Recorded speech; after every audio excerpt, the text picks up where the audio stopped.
Tidak mungkin para penyidik ini melakukan penahanan penangkapan itu tanpa ada surat-surat yang mendukung. Dan diglorifikasikan oleh mereka bahwa ini seperti penangkapan waktu G30 SPKI. Banyak hal ya yang bisa kita lihat bahwa hukum yang sebenarnya dan hukum yang seharusnya itu berbeda jauh.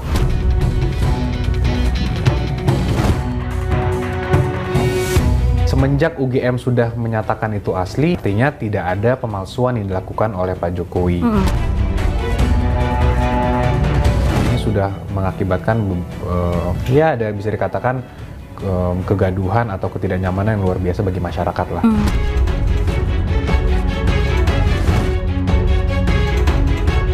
Agar kita betul-betul mengetahui betapa kompleksnya masalah ini dan menjadi perhatian bukan hanya seluruh Indonesia tapi juga dunia internasional. Karena ini adalah skandal terbesar di seluruh dunia.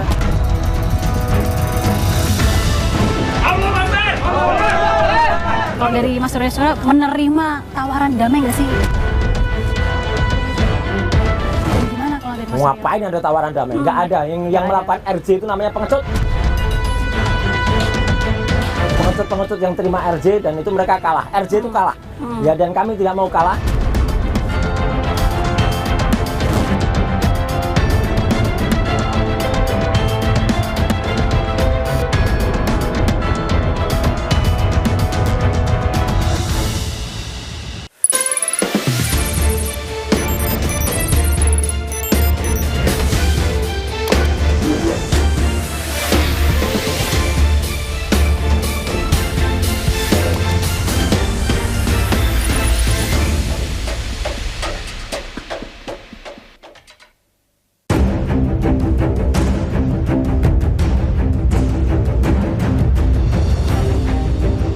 Polemik tuduhan ijazah palsu Presiden ke-7 Republik Indonesia, Joko Widodo, memasuki babak baru.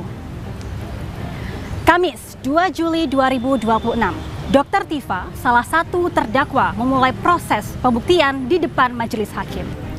Sementara, pada Senin 29 Juni 2026, tersangka Roy Suryo juga menjalani sidang gugatan pra-peradilan terkait penggeledahan di rumahnya.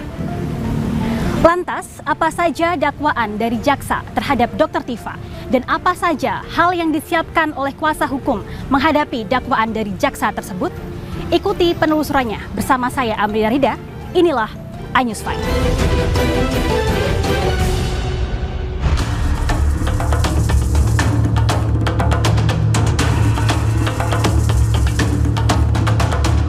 Kamis 2 Juli 2026, Pengadilan Negeri Jakarta Timur menggelar sidang perdana kasus dugaan fitnah dan pencemaran nama baik terkait keaslian ijazah Presiden ke-7 RI Joko Widodo dengan terdakwa Tifauzia Tiasuma atau yang dikenal dengan Dr. Tifa.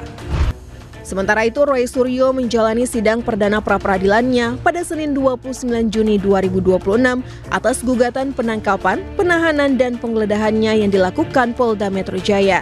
Pelanggaran yang sangat fatal, kalau ada upaya paksa untuk pemanggilan atau bahkan penangkapan paksa itu seharusnya tetap mengikuti aturan yang berlaku ya atau prosedur. Misalnya apa? Diketahui oleh RT RW setempat. Ini sama sekali nggak ada. Sudah confirm RT RW setempat tidak mengetahui ada peristiwa itu. Para penyidik itu langsung masuk, langsung naik, bahkan langsung masuk kamar tidur.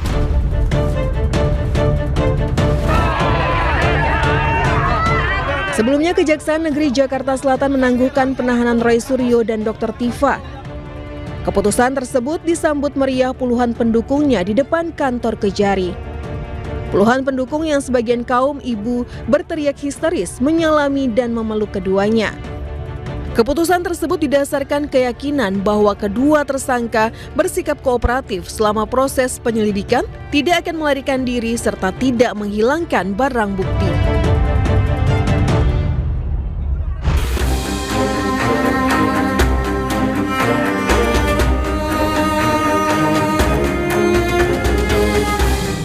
Hari ini 2 Juli 2026, Dr. Tifa menghadapi proses hukum di Pengadilan Negeri Jakarta Timur. Akankah persidangan ini mampu menjawab berbagai kontroversi yang selama ini memicu perdebatan?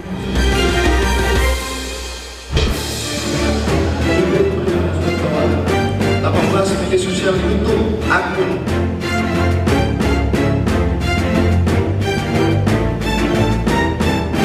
Dokter, pada hari ini telah selesai menyelenggarakan atau mengikuti sidang perdana. Apa tanggapan dan mungkin bagaimana perasaan dari Dokter Tifa sendiri pada sidang perdana pada hari ini? Kalau saya malah sangat gembira adanya sidang ini ya. Betul. Karena tadi kalau melihat dari materi-materi dakwaan tadi, berarti sidang ini kemungkinan akan berjalan lama. Jadi saya akan gunakan sidang ini sebagai tempat kuliah saya untuk memberikan penjelasan sejelas-jelasnya terkait dengan ilmu yang saya gunakan untuk melakukan observasi, kajian terhadap pertanyaan yang selama 11 tahun ini menjadi sebuah pertanyaan yang sangat membebani seluruh masyarakat Indonesia. Alhamdulillah juga tadi live streaming ya. Ya, jadi ini surprise buat kita ya. Ini tanda bahwa ada sebuah iklim yang baru ya. Betapa bahwa sidang ini adalah sebuah sidang yang tinggi ya derajatnya ya, kualitasnya. Maka saya juga minta kepada seluruh rakyat Indonesia kita sama-sama belajar agar kita betul-betul mengetahui betapa kompleksnya masalah ini dan menjadi perhatian bukan hanya seluruh Indonesia tapi juga dunia internasional. Karena ini adalah skandal terbesar di seluruh dunia.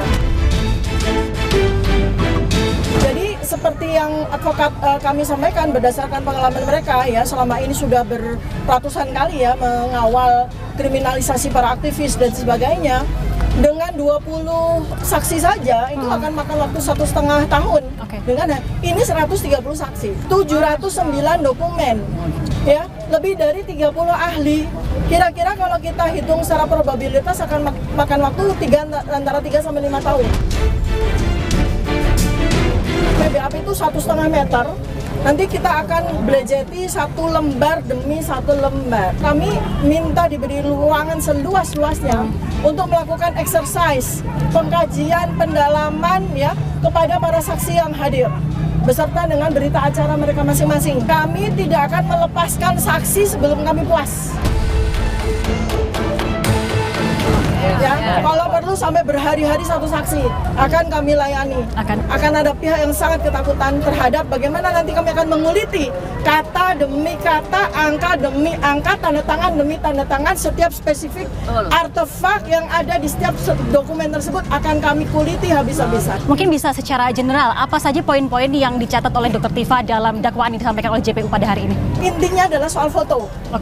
Foto yang ada di benda digital yang beredar di internet selama bertahun-tahun, bahkan sejak tahun 2022 ya, itu kan beredar benda digital itu, yang sebagian orang mengatakan itulah ijazah Jokowi. Saya hanya menggunakan ilmu saya di dalam artefak semuanya, yaitu apa? Foto. Karena itulah domain saya, keahlian saya sebagai dokter dalam bidang anatomi morfologi. Saya katakan bahwa andai kata foto ini kita komparasikan dengan perhitungan probabilitas Bayesian mathematics, maka foto ini 92,37% berbeda dengan foto mantan presiden yang namanya Joko Widodo. Jadi nggak ada hubungannya dengan fitnah, nggak ada hubungannya dengan pencemaran nama baik. Dalam surat dakwaan itu, saya tetap didakwa dengan pasal besar ya, yang hukumannya 8 tahun sampai 12 tahun. Pasal-pasal ITE, isinya adalah melakukan manipulasi terhadap dokumen digital. Sekarang pertanyaan saya, dokumen digital Jokowi mana yang saya manipulasi? Dokumen digital itu iktp, kemudian m-banking, ya, jadi benda-benda digital.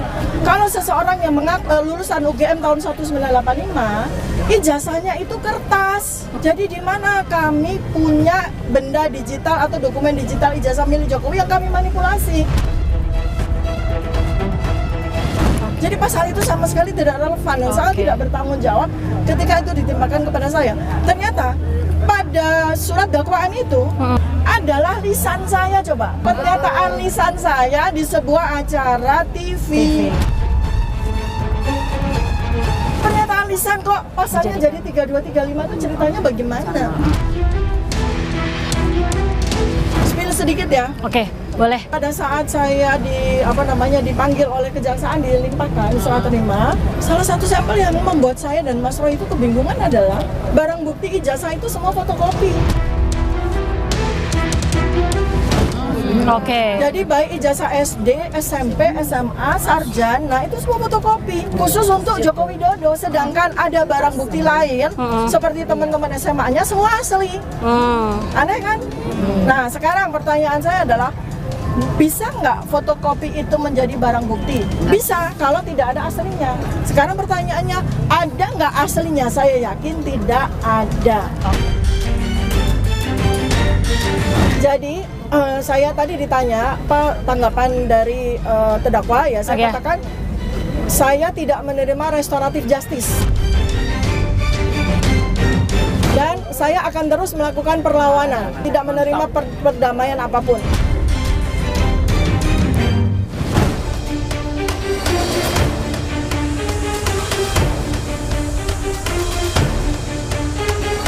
Bang, ini kita ketahui bahwa kasus dugaan penyebaran informasi bohong atas ijazah dari Pak Jokowi sudah mulai ke babak baru lagi nih Bang. Nah, sebagai kuasa hukum dan mungkin juga dengan komunikasi yang dijalin Bang Yakub dengan Pak Jokowi, bagaimana sih sebenarnya tanggapan dari Pak Jokowi atas mulai bergulirnya babak baru ini Bang? Ini memang babak yang sudah kita tunggu-tunggu. Karena dari awal kita membuat laporan, kita pengen perkara ini cepat disidangkan. Betul. Karena memang insentif kami itu bukan mengenai mau memenjarakan orang, mau memidanakan, mau seakan-akan itu ada upaya-upaya membungkam orang dan sebagainya, tidak. Kita itu dari awal konsisten bahwa kita ingin orang berhenti mempertanyakan mengenai status ijazah Pak Jokowi. Karena kalau dari sisi kami, secara formil dan material sebenarnya sudah jelas. Dari sisi formil, semenjak UGM sudah menyatakan itu asli, ya sebenarnya sudah selesai. Tapi dari sisi material, Pak Jokowi kan pernah dilaporkan di Bareskrim kalau ingat dulu. Betul. Itu juga sudah dihentikan penyelidikannya, artinya tidak ada pemalsuan yang dilakukan oleh Pak Jokowi. Yang artinya berarti ijazahnya sudah asli. Nah, tapi kan masih terus bergulir. Iya, sampai sekarang ini. Dugaan pencemaran dan berita bohongnya dan sebagainya. Ya, jadi ya kita minta agar peradilan ini bisa menjadi titik terangnya lah.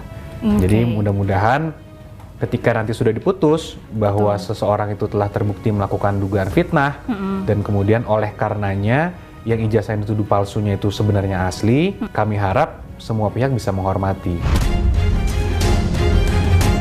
Kalau dari Bang Yakub selaku kuasa hukum dari Pak Jokowi, ini nanti apa saja yang akan disiapkan untuk mungkin menjalani sidang perdana juga gitu, dan apakah nanti Pak Jokowi akan memperlihatkan ijazah aslinya atau tidak? Tanggapannya seperti apa? Kebetulan karena ini peradilan pidana, Mbak, kepentingan kami itu diwakili oleh negara, dalam hal ini kejaksaan. Jadi nanti penuntut umum lah yang akan mewakili kepentingan kami. Namun tidak mungkin bisa dikatakan hampir pasti Pak Jokowi itu diundang untuk datang ke persidangan oleh penuntut umum sebagai saksi korban. Tapi ketika Pak Jokowi diminta hadir, saya pastikan Pak Jokowi pasti akan hadir.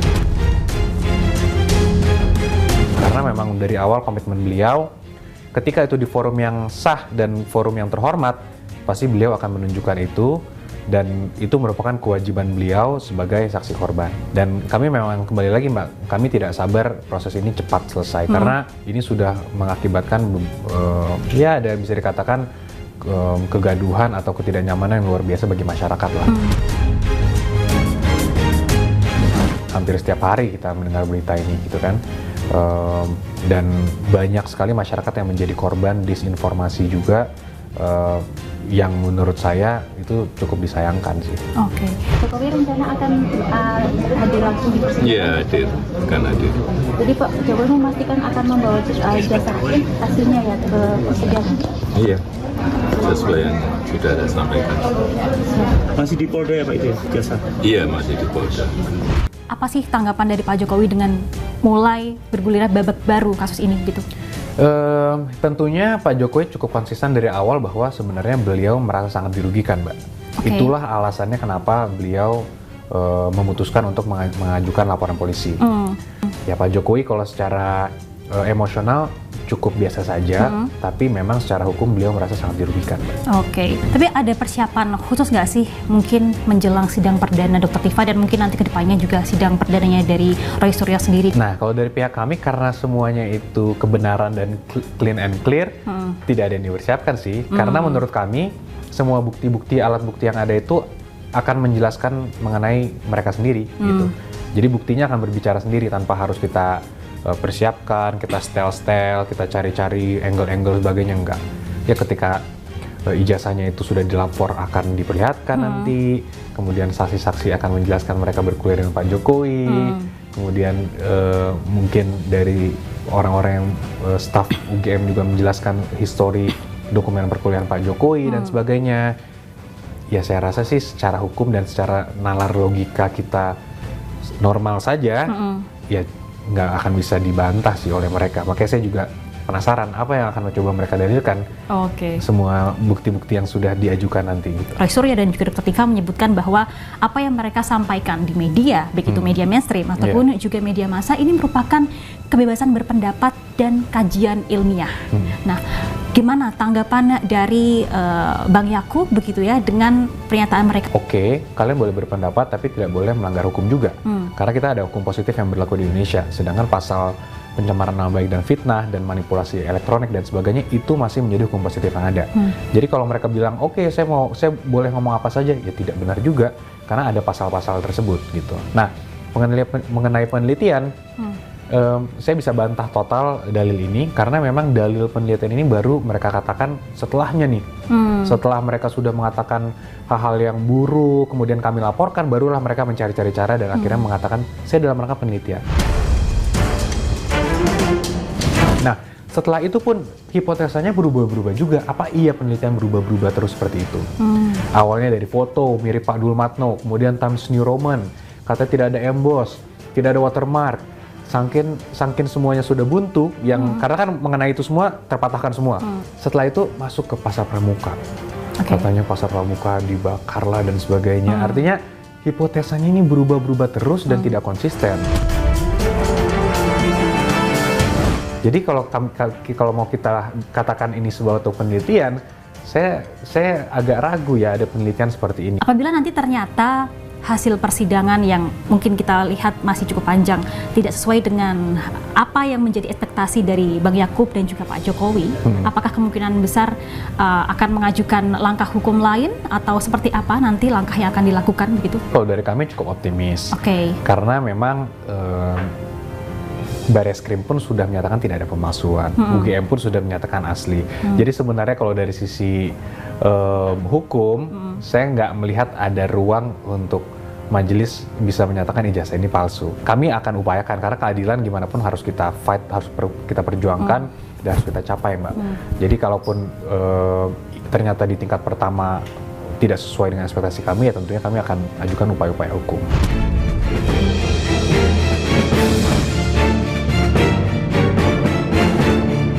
Dari Mas Roy Suryo menerima tawaran damai nggak sih? Gimana kalau dari Mas Suryo? Ngapain ada tawaran damai? Nggak ada. Yang melakukan RJ itu namanya pengecut. Pengecut yang terima RJ dan itu mereka kalah. RJ itu kalah. Ya, dan kami tidak mau kalah.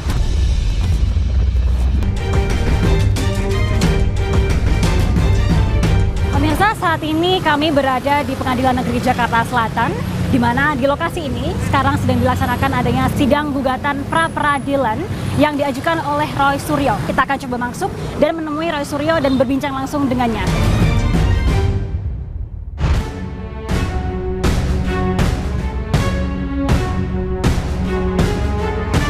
Mas, ini hari kedua kemarin sudah pelaksanaan gugatan sidang gugatan pra-peradilan hari pertama begitu.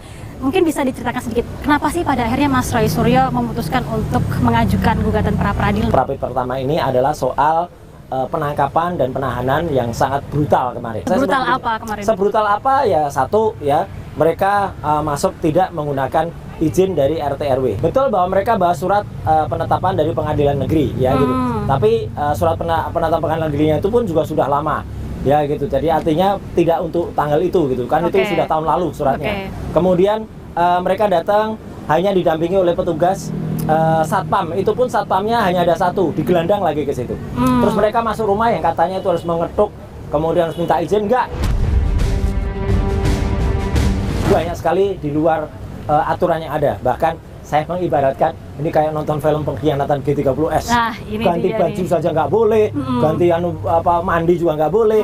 Ya, dan itu semua ada, kita uraikan. Nah, hari ini tadi itu jawaban dari pihak termohon, ya, dari Polda Metro tadi jawab. Sebentar lagi, ya. Jadi hari kedua ini sebenarnya ada beberapa agenda. Setelah jawaban kami mengajukan yang namanya replik. Langsung nih, langsung replik. Kenapa langsung? Memang gitu permintaannya, aturannya begitu. Jadi Hakim Tunggal menyatakan supaya cepat semuanya selesai dalam 7 hari. Termohon tadi kan mengatakan bahwa mereka sesuai dengan KUHP yang lama.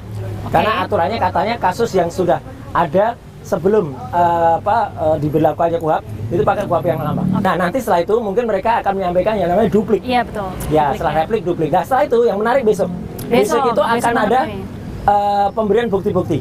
Termasuk penyampaian kesaksian dari para orang yang ada langsung di situ. Ketika saya ambil dari rumah, dicokok dari rumah itu ada siapa. Kemudian ketika saya dibawa ke Polda Metro, itu ada yang kemudian bersaksi lagi. Dan yang paling menarik, ada juga filmnya. Yang membuat film ini siapa nih, Mas Roy Suryo? Ada di CCTV tapi nggak terlalu kelihatan, kan nggak ada suaranya.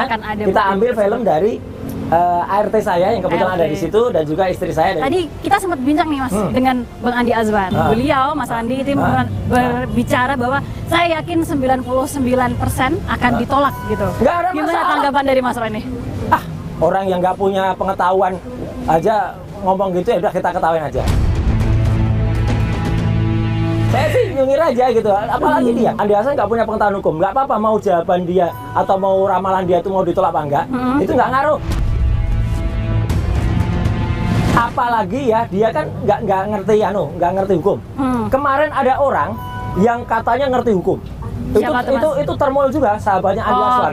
Namanya Christoporus Suhadi. Dari katanya dari tim hukum Merah Putih. Tiba-tiba nggak ada hujan, nggak ada angin, nyelonong ikut ke dalam ruang sidang. Terus mengajukan, saya ingin menjadi tergugat intervensi. Alah, katanya sarjana hukum. Sarjana hukum kok nggak baca buku, belajar dulu bro. Gitu loh. Yang namanya intervensi tergugat itu kalau peristiwa perdata. Nah itu peristiwa pidana ini. Kok perdata Makassar hanya bilang ke si Christoporus Suhadi itu ya malu bro, gitu ya. Malu. Kalau hari ini malu bro ya. Malu. Jadi banyak orang dipermalukan, malu bro. Mas, ini saya juga penasaran, cukup menarik karena selain Mas Roy Suryo mengajukan pra peradilan, ini rekan dari Mas Roy Suryo, Dr. Tifa ternyata tidak mengajukan pra peradilan. Gimana kalau tanggapan Mas Roy Suryo dengan hal tersebut? Jawaban saya ini sekaligus saya jawab tegas ya, karena katanya Roy Suryo dan Dr. Tifa di persimpangan jalan. Betul, itu. Pecah kongsi. Mana ada pecah kongsi? Nggak ada. Saya tetap membersamai Dr. Tifa dan kita tetap saling mendoakan. Jalannya memang beda. Karena satu, timnya kan juga beda. Tim hukumnya Dr. Tifa itu namanya TPDT. Tim pembela Dr. Tifa.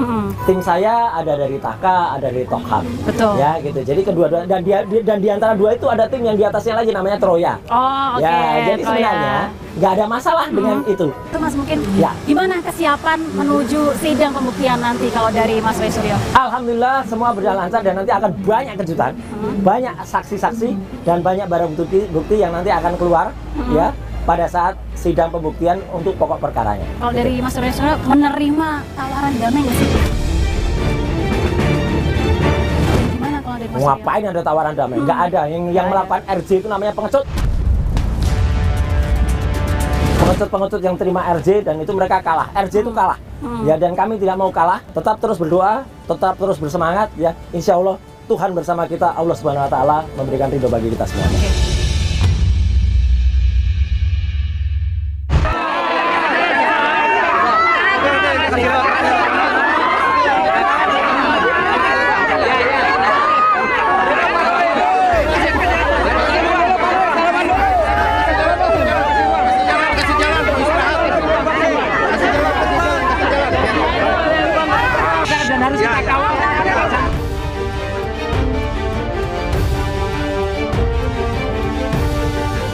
Ini kita ketahui sendiri bahwa kasus yang melibatkan ijazah dari Pak Jokowi ini sudah masuk ke babak baru gitu. Bagaimana tanggapan Bang Andi dengan adanya persidangan dan juga babak baru ini, Bang? Ini ada sidang pra-peradilan antara pihak Roy Suryo ya melawan Polda Metro Jaya. Betul. Ini agak lucu juga buat saya melihatnya. Biasanya sidang pra-peradilan itu ketika mereka tersangka ya, kemudian mereka ditahan ya untuk membebaskan penahanan itu dilakukanlah sidang pra-peradilan itu. Nah, ini kan lucu karena mereka kan bebas gitu loh. Betul.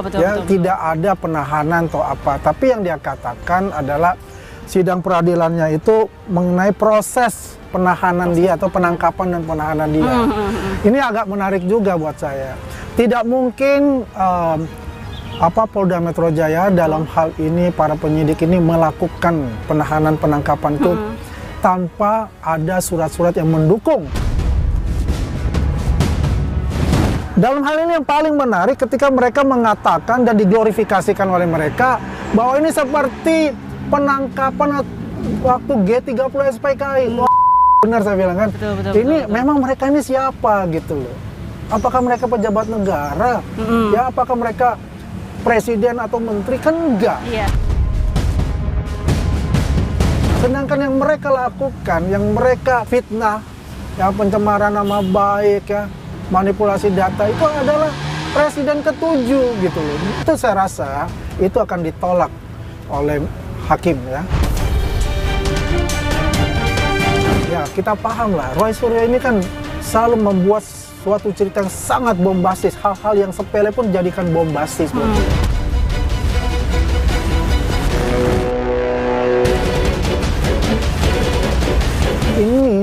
Ini apa namanya ya, penggiringan seperti ini kalau kita lihat ini bukan murni hukum lagi gitu. Tapi apa kalau bukan murni? Ya ini ada politik bermain di sana. Ada elit-elit juga yang bermain di sana menurut saya.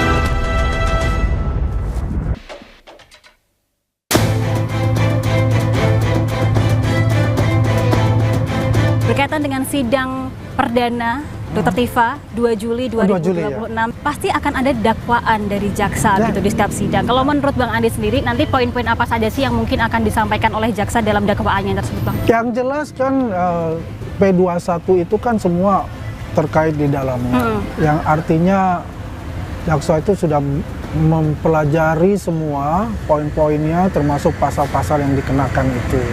Ya kan ada pasal berapa kalau KUHP lama kan 310, 311, terus Undang-Undang ITE, Junto Undang-Undang ITE 28 juga 235, ya kan itu kan sudah jelas, itu hukumannya itu memang di atas 5 tahun. Tidak mungkin jaksa itu akan melanjutkan persidangan kalau dia tidak yakin untuk dirinya. Ini benar, sudah ada semuanya unsur-unsur itu, gitu kan? Ya, karena terus-menerus yang dia lakukan, yang dia glorifikasikan itu adalah bahwa Pak Jokowi tidak kuliah pertamanya, kemudian bahwa dia tidak punya ijazah, kemudian ijazahnya beli-beli pasar pramuka, dan sebagainya, dan sebagainya. Ini apa namanya ya, penggiringan seperti ini, kalau kita lihat, ini bukan murni hukum lagi gitu. Tapi apa kalau bukan murni? Ya ini ada politik bermain di sana. Ada elit-elit juga yang bermain di sana menurut saya. Ada dugaan bahwa ada elit di balik ini semua. Ya jelas lah, ya kan bagaimana kalau kita lihat ya, kita nggak bisa menuduh orang seorang gitu ya. Karena kalau politik itu ya tidak terlihat tapi dirasakan. Ini kalau misalnya kita ikutin perkara yang sudah bergulir dengan cukup lama, bahkan beberapa pihak menyampaikan bahwa perkara ini sebenarnya berkaitan dengan kebebasan berpendapat. Kebebasan berpendapat memang dilindungi oleh konstitusi pasal 28. Tapi kebebasan berpendapat yang bertanggung jawab. Kalau kebebasan berpendapat berdasarkan asumsi, tuduhan, kemudian opini yang digiring untuk membentuk suatu yang namanya mendowngrade seseorang, itu bukan lagi namanya kebebasan. Ketika Anda menuduh itu ijazahnya palsu menurut mereka, mereka yang harus membuktikan, jangan Pak Jokowi yang harus membuktikan. Kita berterima kasih kepada Polda Metro Jaya, para penyidik ya, itu luar biasa bekerjanya. 1 tahun lebih, Mbak. Iya. Dan semua kehati-hatian dan profesionalisme itu dia lakukan gitu loh. Dan saya malah melihatnya nih, mereka seperti dimanjakan oleh Polda loh. Mereka minta yang namanya lapor independen, itu dipenuhi semua. Memang ini mereka sudah merencanakan bahwa ini permainan akan panjang. Ya, sebetulnya ini 3 bulan 4 bulan selesai. Seharusnya. Seperti itu. Apa yang membuat pada akhirnya bisa bergulir begitu lama kalau menurut Bang Andi? Satu yaitu tadi mengenai saksi ahlinya dia juga ya, kemudian RJ ya, restoratif justice kan ada di sana. Iya. Itu sepengetahuan saya waktu Rismon itu 1,5 bulan prosesnya baru selesai mendapatkan SP3 itu. Kan ada Bung Egy Sujana, terus ada Bang DHL kan. Karena kalau proses RJ itu terjadi, itu yang sudah tersusun rapih itu harus dikeluarkan, dikeluarkan di BAP baru lagi semua. Ya, itu butuh waktu. Itu. Padahal ini sekarang proses yang sedang berlangsung, ini adalah sidang pra peradilan yang diajukan oleh Roy Suryo. Kita tidak tahu nanti bagaimana akhirnya apakah akan diterima atau enggak. Kalau Bang Andi gimana nih, positifnya seperti apa? Saya katakan ya 99,9% ditolak. Masih ada 0,01% kalau terima seperti apa nih, misalnya ya kan? Pendapat tapi kalau kita lihat secara akal waras ya, kita melihat juga ya selama ini kan mereka mengglorifikasikan seperti ya, seperti victim gitu, playing victim mereka gitu, mengglorifikasikan saya ibaratnya diserbu rumahnya seperti film G30 SPK. Dan akhirnya kan juga jawaban dari Polda Metro Jaya kan kita juga paham. Semuanya runtutannya itu diungkapkan. Ada semua dokumennya. Jadi selama ini kalau menurut saya itulah pemikiran-pemikiran mereka yang ingin bagaimana membuat suatu kegaduhan di negeri ini. Ya, karena mereka ini mohon maaf tidak puas terhadap kinerja pemerintah. Apa mungkin pesan yang ingin Bang Andi Azwan sampaikan ke mungkin pihak-pihak di luar sana yang juga memberikan dukungan kepada Pak Jokowi begitu dengan adanya proses ini yang sekarang sudah memasuki babak etapa terakhir ya. Kita bilang etapa terakhir karena sudah masuk ke pokok perkara. Kita pantau terus proses peradilan yang sedang akan berlangsung mulai tanggal 2 Juli nanti, yaitu sidang pertama dari Dr. Tifa. Jaga persatuan, jaga kesatuan, jangan kita terprovokasi oleh pihak-pihak yang ingin mengadu domba kita. Jangan terpengaruh itu. Kepolisian dan kejaksaan itu adalah satu tarikan nafas ya sebagai garda terdepan untuk hukum di Indonesia.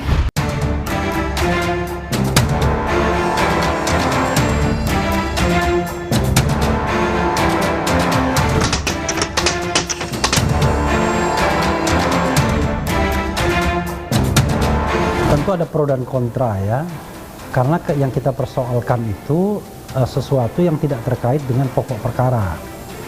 Yang kita persoalkan itu penggeledahan, penangkapan, dan penahanan. Dari sisi hukum, kan pra peradilan ini adalah hak orang, hak apalagi tersangka, untuk membela dirinya dari proses hukum yang barangkali tidak kompatibel ya dengan aturan yang ada. Kita menemukan indikasi kuat bahwa penggeledahan itu tidak sesuai dengan KUHAP, bahwa penangkapan itu tidak sesuai dengan KUHAP, dan termasuk juga penahanan. Syarat penahanan ada 8 di pasal 100 ayat 5 Undang-Undang 20 2025. Ya kita cek aja satu-satu. Di dalam permohonan kan kita checklist satu-satu kan. Apakah Roy Suryo berupaya melarikan diri? Nggak pernah. Apakah Roy Suryo berupaya menghilangkan barang bukti? Enggak. Apakah Roy Suryo tidak mau datang ke pengadilan, mangkir? Enggak juga. Karena itu tidak ada alasan untuk menahan Roy Suryo karena terbukti bahwa dia kooperatif. Ya, dia melakukan WL, wajib lapor itu 29 sampai 30 kali. Dia dicekal juga, nggak bisa kemana-mana, nggak bisa keluar negeri. Jadi menurut saya banyak hal ya yang bisa kita lihat bahwa hukum yang sebenarnya dan hukum yang seharusnya itu berbeda jauh. Kalau kita permasalahkan, ya tentu kita akan menghadapi konsekuensi. pastilah ada pihak yang kemudian menjadi berseberangan sama kita, yang barangkali merasa bahwa kredibilitasnya bisa terancam, karena yang kita persoalkan kan penyidik, polisi dalam hal ini. Tapi kalau kita tidak persoalkan, maka kita tidak memiliki momen untuk memperbaiki prosedur penangkapan, penahanan, atau sebelumnya penggeledahan yang benar jadinya.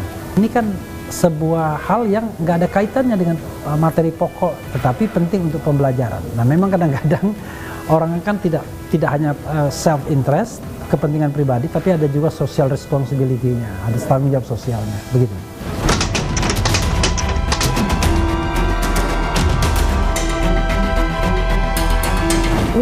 Kalau kita lihat proses penyidikan, pelanggaran prosedur itu banyak sekali yang kita temukan.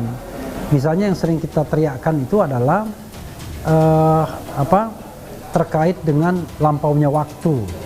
Sejak kasus ini dilimpahkan 13 Januari, lalu balik lagi, itu sebenarnya hitungannya harusnya maksimal 75 hari saja menurut KUHP baru. Belum lagi hal-hal lainnya yang juga perlu kita catat, misalnya bahwa penetapan tersangka atau laporan Pak Jokowi di awal tidak sesuai dengan Undang-Undang Perlindungan Saksi dan Korban, di mana saksi atau korban, terutama saksi, itu tidak boleh dimintai tanggung jawab perdata dan pidana terhadap kesaksian yang akan, sedang, dan sudah dilakukan. Bayangkan, jadi walaupun dia belum melakukannya, tetapi kalau dia misalnya ada intention untuk menjadi saksi, tidak boleh dilaporkan untuk perkara yang sama. Kan perkaranya adalah pemalsuan ijazah Jokowi, kan? Itu dilaporkan oleh TPUA misalnya, gitu. Tetapi kemudian akhirnya TPUA sendiri yang menjadi tersangka dalam kasus ijazah ini.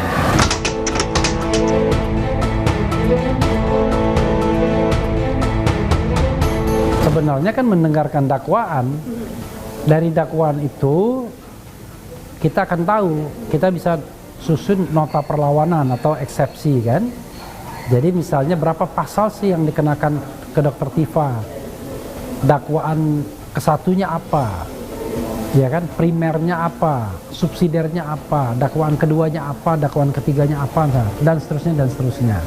Dan Roy Suryo beruntung kita bisa nonton dakwaan, dan kita juga mendapatkan nota perlawanan dari tim Dr. Tifa nantinya ya, bukan sekarang, karena kita juga bisa belajar dari mereka atau memberikan insight, mendapatkan insight dari mereka, sehingga kita bisa membuat nota perlawanan yang lebih baik, begitu.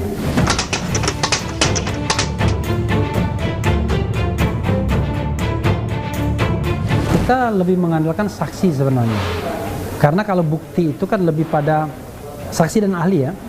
Kalau bukti itu ya biasanya ada juga Mas Roy mengumpulkan beberapa barang bukti, misalnya ijazah UGM tahun 80-an itu misalnya. Kemudian ya skripsi Jokowi, ya, fotonya yang dia langsung foto dan sebagainya. Yang jelas yang sudah itu adalah ahli dan saksi sudah diperiksa. Ahli ada misalnya Profesor Henry Subiakto yang paham betul dengan Undang-Undang ITE, bahkan sampai Rocky Gerung sekalipun itu pernah diajukan sebagai ahli. Begitu saya tangkap, saya tahan, akan sepakat dilanjuti. Ternyata menurut saya jaksa wan prestasi. Saya mendapat informasi ada intervensi politik. Makanya dikatakan ini politik, ya politis sekali.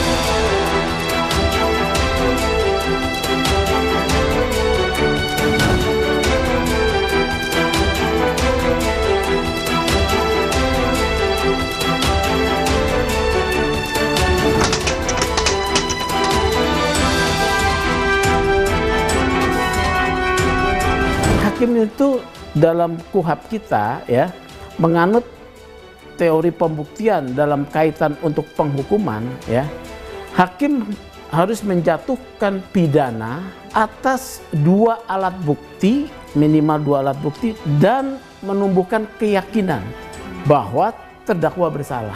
Kalau ada alat bukti tapi hakim tidak yakin juga bisa bebas. Inilah independensi peradilan ya, 2 alat bukti. Nanti akan diperiksa apakah seorang korban punya kewajiban untuk membuktikan tuduhannya kepada dia. Saudara Joko Widodo yang adalah presiden ke-7 yang dicemarkan nama baiknya, dikatakan ijazahnya palsu, apakah dia wajib menunjukkan ijazahnya? Jawabannya apa? Tidak. Ya. Yang harus membuktikan adalah si penuduh. Ya. Itu ada gium hukum. Siapa yang menuduh, dia harus membuktikan. Siapa yang harus membuktikan bahwa bukan membuktikan ijazah palsu atau tidak palsu. Yang sedang dibuktikan di persidangan ini oleh jaksa adalah perbuatan pencemaran nama baik.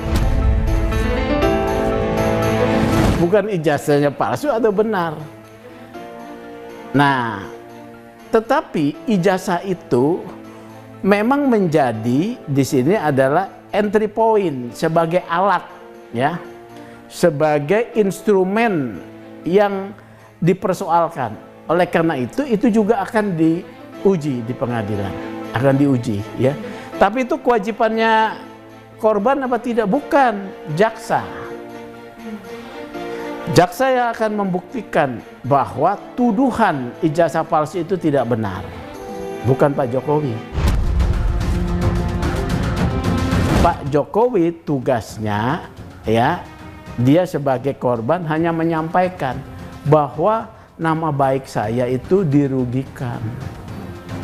Saya punya ijazah, tunjukkan dong, ya jaksa nanti yang akan menghadirkan. Karena proses itu disita oleh jaksa, jaksa juga telah bukan disita oleh jaksa, oleh polisi ya, dibawa diserahkan kepada jaksa seluruh alat bukti. Jadi saya mau sampaikan perkara ini sangat sederhana.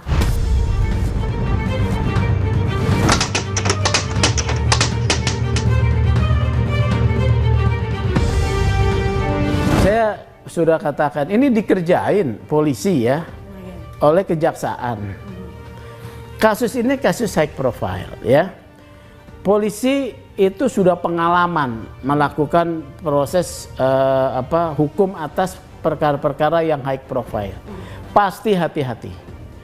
Cermin hati-hati itu polisi begitu lama memproses ini. Bahkan hak-hak daripada tersangka diberikan seluas-luasnya ya. Ahli silakan ajukan ya. Mau diperiksa ahli siapa, silakan ajukan. Jaksa juga begitu, cermat. Makanya P19 bolak-balik kan, berkas bolak-balik maksudnya, ada P19. Itu menunjukkan bahwa kasus ini high profile dan harus hati-hati. Nah, dalam praktek, kalau polisi sudah menangkap, ya, jaksa akan melanjutkan. Begitu saya tangkap, saya tahan, akan sepakat dilanjuti. Ternyata menurut saya jaksa one prestasi. Saya mendapat informasi ada intervensi politik. Makanya dikatakan ini politik, ya politis sekali. Ini ada kepentingan pemerintah atau kekuasaan sekarang khawatir kalau Roy Suryo ditangkap, gelombang tekanan pada pemerintah besar. Karena apa? Polisi dan jaksa ini adalah aparaturnya presiden. Dia punya kepentingan untuk tidak berimbas kepada kekuasaan yang sedang berkuasa. Semuanya politisnya tingkat tinggi ini.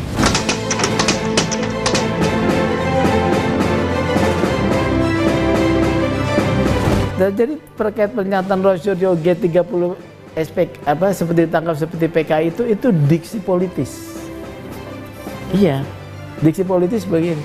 Ini kan dulu serangan kepada Pak Jokowi kan waktu Pak Jokowi mencalonkan presiden pertama kali kan dikait-kaitkan dengan ayahnya lah, dengan asalnya di Solo lah, di mana Solo itu dulu itu yang basisnya PKI, ya kan, dikait-kaitkan. Kalau Roy Suryo bilang kayak PKI, dia sudah mati. Mati ditembak atau disayat-sayat katanya, ya. Jadi diksi politik, ya. Jadi dia sedang memainkan isu politik.